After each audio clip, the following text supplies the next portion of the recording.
Hello everyone and welcome into the Lone Star Varsity Postgame Show. Week 7 is in the books. Before we get started, just want to say that this show is brought to you by the University Medical Center and powered by AJ Media. And I'm Mike Graham. I'm Brian Navarrete and we're with the Lone Star Varsity High School sports staff. A good week of football. In one game, just right off the bat that stands out, and a little bit of a surprise here in the newsroom was Monterey's 51-44 win against Abilene-Cooper, which I was privileged to check out tonight.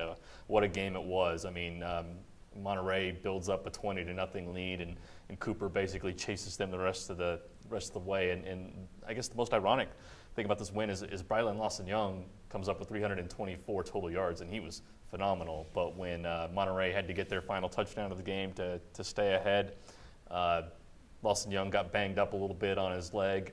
The trainers were working on him, couldn't get him back in the game in time. Corian Bailey comes in for a 1-yard dive off the bench, having not played all game, and helps fend off Cooper. And what a play it was, because Corian gets in there and the snap's a little high, had to palm it, brings it down, rides his blockers, comes into the end zone, and that's what kept Monterey ahead of Cooper. And what a game it was. Ender Freeman, a really vaunted quarterback from Cooper. You could see why, well over 300 passing yards tonight. But he went from 10 touchdowns to a 1 interception ratio in this game, gave up 3 interceptions to Monterey's defensive backs, including a 34-yard pick six. So a lot of things went right for Monterey, and Monterey is one of 3 teams in the ultra-competitive District 4-5A, moving up in the rankings. And next week, they have a chance to really dig into the district lead, have Coronado, which paced it, San Angelo Lakeview 63-6, and it's the only game between 2 teams undefeated in district. So obviously a big one coming up for Monterey and a big one coming up for Coronado. Lubbock Cooper was the other team that won in this district, and they're going to face Abilene-Cooper. That'll be a good game as well. Big defensive game for Monterey from what it sounds like. 3 interceptions is no joke for the Plainsmen, and they were able to come out and capitalize, I guess, on those series. And we talked about it, kind of before the game even kicked off, was Monterey has this big playability where they can come up with a touchdown on any drive, and they have a lot of players out there that can contribute on that aspect. I think Xavier White had a pretty good game as well. Absolutely, well over 100 yards, 2 touchdowns, 155-yard is a long, I believe, another one for 37 if I'm remembering correctly. But yeah, great game. Trey Manahan, 76-yard touchdown off play action. And it really was. I mean, like, if you know anything about Monterey, you know that they kind of have a formula that they follow. They build up a big lead, and then they kind of try to ride it out. And tonight they successfully did that. First home win at Lowry Field this year, and came at a big time. Coronado kept on keeping on. Like we said, beat San Angelo Lakeview 63-6. Quay Gray, phenomenal game. This is a guy that had 6 first-half touchdowns, added a 7th total before he left. And everyone knows that Lakeview's not a very good football team, but Coronado didn't really suffer from low bar syndrome in this one. They came in and took care of business and got out of there. Yeah, Coronado last week, I believe, was the week where they kind of showcased that offensive strength that they've had, that we knew that they had coming into this year, and it just carried over into this game. And like you said, Quay Gray went to work, and sounds like the Mustangs came out with a good win in this district. It's going to be very competitive, so to get that first win, it's just that more telling for the team moving forward. And great defense in this one, especially the secondary. I think that Lakeview failed to complete its first 10 passes, and then when it did complete a pass, it was a screen pass for minus 12 yards. And then they got on positive sides, but in the first half against the starting Coronado defense, got outgained 359-7. So that's the kind of game it was for the Chiefs. The Chiefs are a work in progress with their first-year coach. It doesn't look like it's going to happen for them this year. But it was good to see Coronado not be able to differentiate between a Lakeview and a Monterey. It was nice to see them just get after them and do what they do. Momentum's the name of the game when it comes to district, and Monterey has it, Coronado has it, and now Cooper has it. So it'll be interesting moving forward. That's right, and just rounding out 4-5A, Lubbock Cooper gets a 38-19 win against Lubbock High. I thought that was an interesting score, and I think it was bigger at a time, but Lubbock High, played pretty well. They came into this game and they retooled their offense, and they wanted to center it around Isaiah Johnson and heavy packages, and I guess Lubbock Cooper's defense kind of withstood that and one of their higher scoring numbers for this year. But all in all, it wasn't a runaway game by any means. No, and we knew it. We knew that Lubbock High was going to come out or they are still going to come out every game, and they're going to compete. The result from tonight, I think, is very promising for the Westerners moving forward. Maybe they're able to make the playoffs. Like you mentioned, maybe 2 wins could determine a playoff berth this year. Exactly right.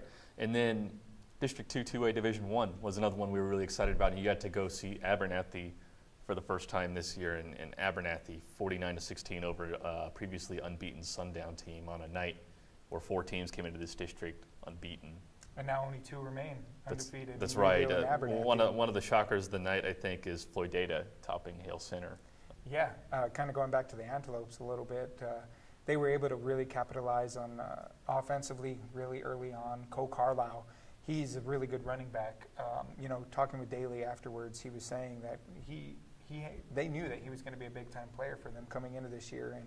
And like I wrote on my gamer, if you give him a little bit of daylight, he's taken the most of it, and he took it to the house on over, I believe, 50 yards, touchdowns back-to-back. And he just had a really good night, and you could tell that they were going to try to bottle up Bryson Daly because obviously, he's a great athlete.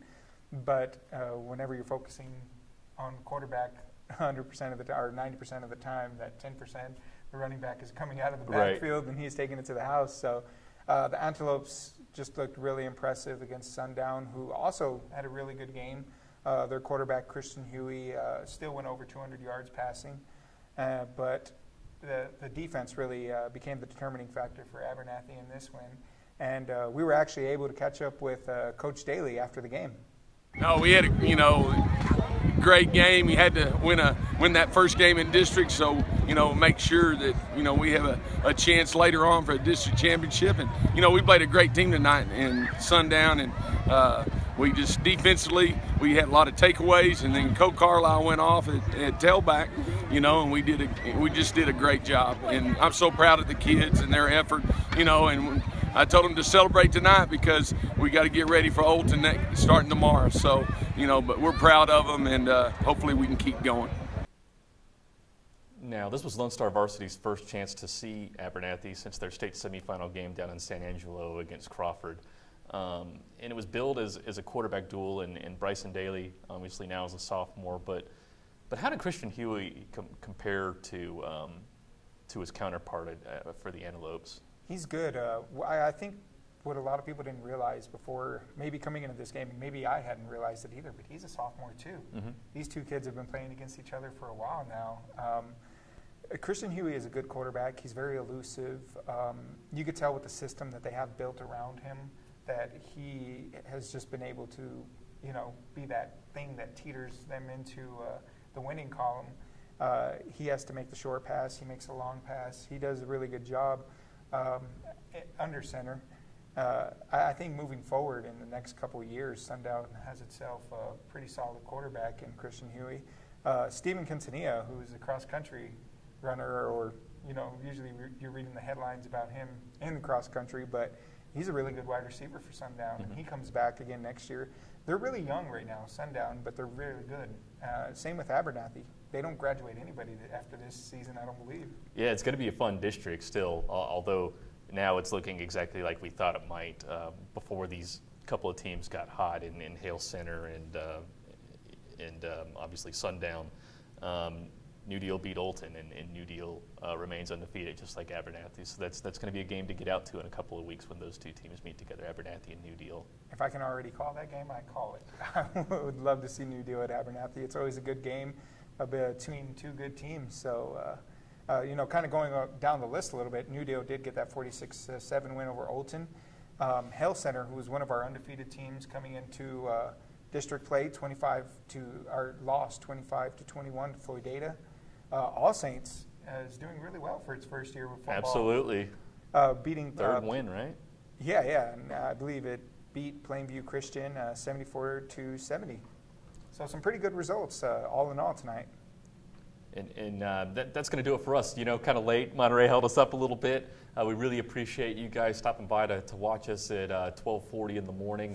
I want to remind you guys that we'll be back with a podcast tomorrow, and we'll expand on these games a little bit more, add some games into it. Our recap articles are already up on LoneStarVarsity.com, so be sure to go check those out. I want to thank the University Medical Center for sponsoring this show, and of course the guys in the back at AJ Media for producing it for us. So for Brian, I'm Mike. Have a great night.